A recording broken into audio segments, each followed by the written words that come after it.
You know, David, there's so much going on. I'm not even sure where to start. So why don't you tell me where you'd like to jump off? Well, I'm looking at the latest news for me that I find interesting this afternoon is Carl Blackburn announcing on social media that he will not run for the Liberal leadership and will not be a candidate for the Liberal Party in the upcoming election.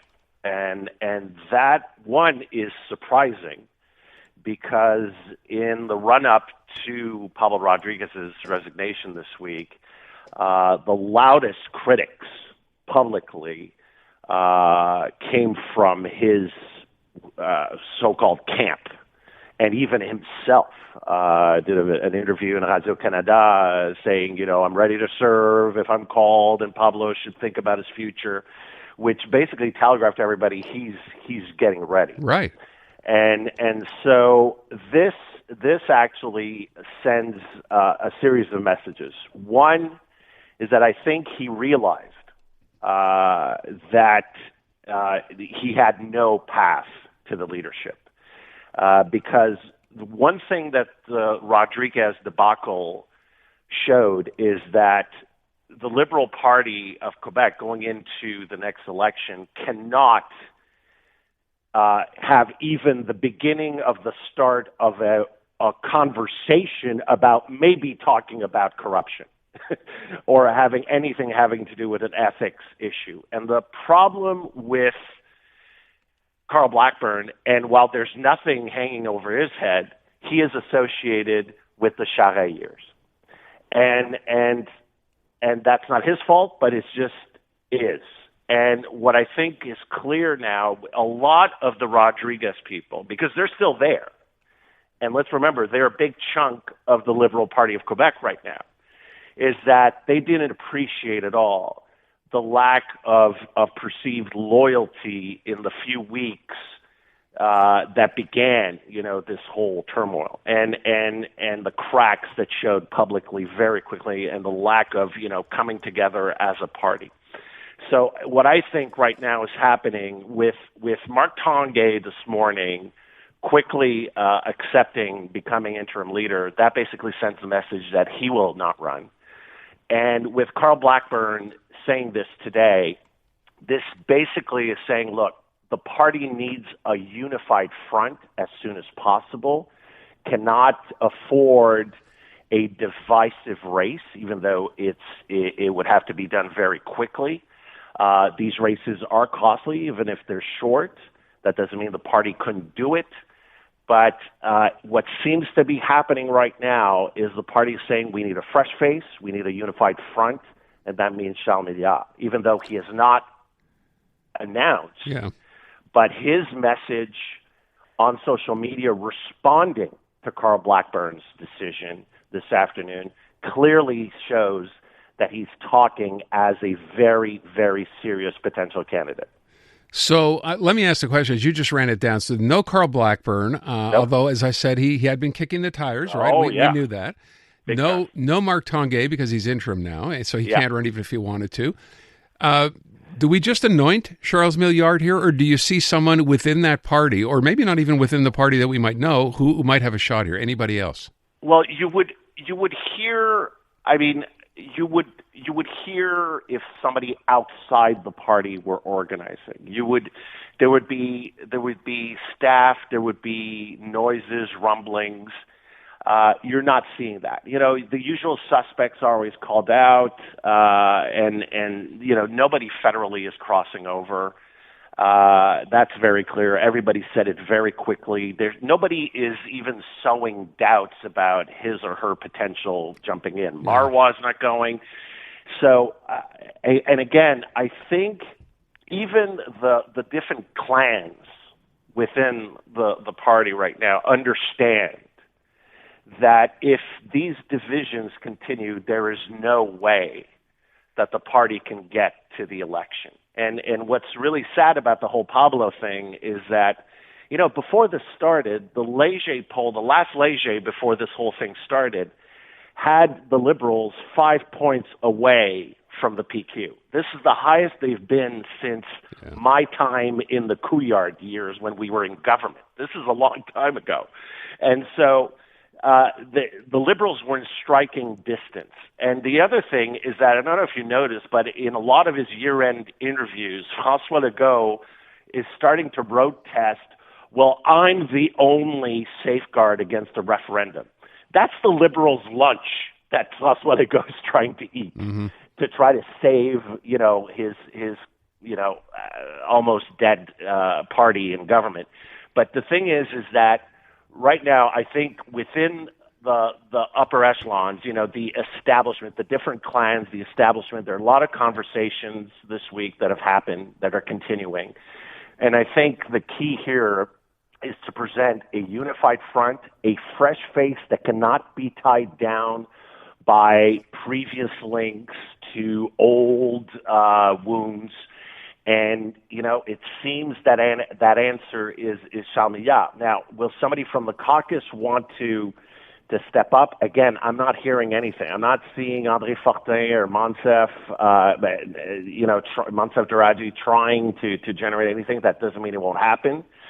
But there seems to be a coalescing happening, within the party right now, understanding that the institution itself has been damaged, and another divisive race could be hurtful. The contrast with Carney is that he unified the party when he came in. He was the consensus choice, and even though there was a race, the other candidates were, we knew the result even before the race started, and it was just a formality. And I think this time around, I think everybody understands that the Liberals need to come together with a fresh face, and right now it seems to be Milliard. Can I just ask one question? I'd asked this of Jim Meny earlier on. Did you happen to catch Pierre Poilievre earlier today with Elias?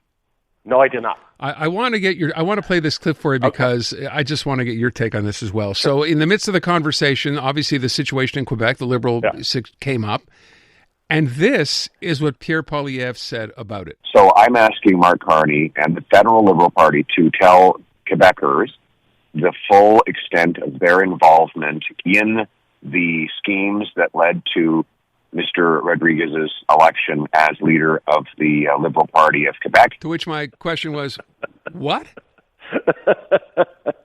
What? Well, desperate times calls for desperate measures. Let's remember, Poilievre in Quebec is a non-event right now. You've seen the latest polls. I mean, the Conservatives are are the third party in Quebec, far behind both the leading Liberals and the Bloc. It's basically 40-30, and the Conservatives are below 20 right now in Quebec. Pierre Poilievre, we don't even have the beginnings of the start of any type of allegation or evidence to suggest. I mean, what he's trying to grab hold of is that in a lot of the allegations, and that's no big surprise. When Pablo Rodriguez decided to cross the bridge and run for the leadership, obviously he brought a lot of staffers that had worked with him as a federal MP and a federal cabinet minister. So no big surprise there. Now, there's nothing in these allegations. They tried, the Journal de Montréal also tried to tie Soraya Martinez-Ferrada, because she knew Mr. Cabral and she was in an event, and okay, so what? I mean, that's it. That's all you got. So obviously, because when there's blood in the water, it's a feeding frenzy and a lot of allegations. But come on, Pierre Poilievre is grasping at straws right now. We have no facts. There's nothing that is even remotely close to tying any type of federal official or federal involvement in Pablo Rodriguez's campaign, and even less any allegations of malfeasance. So, I mean, the people, there are former employees that worked on his campaign, and if mistakes were made by these people, the investigations will tell us. But to try to make hay with this, I mean, there's no there. All right. And nobody's saying so right now. Really quick, last thing I want to touch on, because this is going to become a bigger story. U.S., the CUSMA agreement, which is going to have to be redone, ratified. Nobody knows, because Donald Trump, of course, should he choose to, could rip it up if he wanted to. Sure. But there are talks underway, and the U.S. seems to be sending signals as to what they want to have happen. Well, there's something that's definitely going to happen, but as you just alluded to, with Donald Trump, who knows? The fact is that Trump is right now in trouble politically because of the tariffs.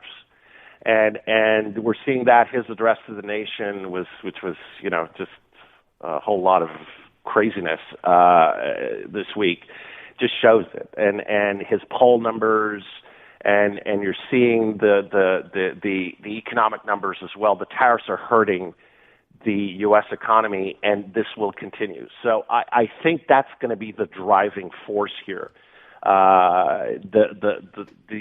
What will force, I think, ultimately Trump to move towards some sort of agreement with Canada is directly tied to his fortunes, because now we're entering into the midterm election cycle next year.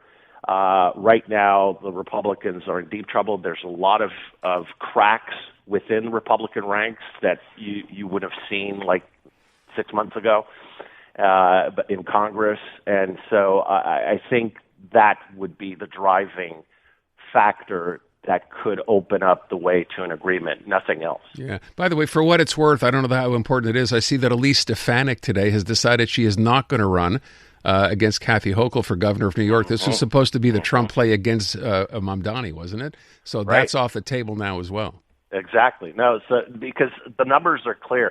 I mean, when you start to call affordability a hoax, it shows, and there's a lot of examples over the last few weeks and months that shows how disconnected right now Trump is with the state of affairs economically with regards to affordability, and the numbers are there. Both the economic data and the poll numbers showed that he is in deep trouble. A lot of Republicans are in trouble who are up for re-election next November, and so that's going to drive, I think, a possible deal with Canada, nothing else. We shall see. David, thanks so much. You have a great weekend.